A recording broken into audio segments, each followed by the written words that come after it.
Doctor ছুরি দিয়ে পায়ের মাংস কেটে হাড় বের করছেন আর রুগী বসে বসে চুরুট টানছেন। অজ্ঞান না হয়েই অপারেশন। কেই পাগল? বাঘের সাথে লড়াই করে বাঘাযতীনের শরীর তখন ক্ষতবিক্ষত, পায়ের হাড় ভেঙে চুরমার, বিষ সারা শরীরে ছড়িয়ে যাচ্ছে।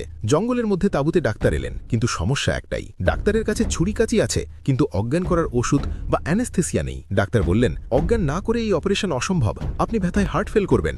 বাঘাযতীন হাসলেন, বললেন, আমার ওসব কিচ্ছু লাগবে না, আপনি অপারেশন শুরু করুন, আমি দেখছি। বিশ্বাস করবেন না, ডাক্তার যখন জ্যান্ত অবস্থায় তার পায়ের মাংস কেটে হাড় চেঁচে পরিষ্কার করছিলেন, বাঘাযতীন তখন শান্ত মনে চুরুট টানছিলেন। তার মুখ দিয়ে একটা শব্দও বের হয়নি। ডাক্তার নিজেই ঘেমে অস্থির, কিন্তু যতীন ভাবলেশহীন। সবচেয়ে বড় চমক হলো, এই অপারেশনের পরেই তিনি সুস্থ হয়ে ফের ব্রিটিশদের বিরুদ্ধে লড়াই শুরু করেন। ব্রিটিশ পুলিশ চার্লস ট্যাগার্ট পরে বলেছিলেন, বাঘাযতীন যদি ইন্ডিয়ান না হয়ে ইংরেজ হতেন তবে লন্ডনে নেলসনের পাশে ওর স্ট্যাচু থাকত।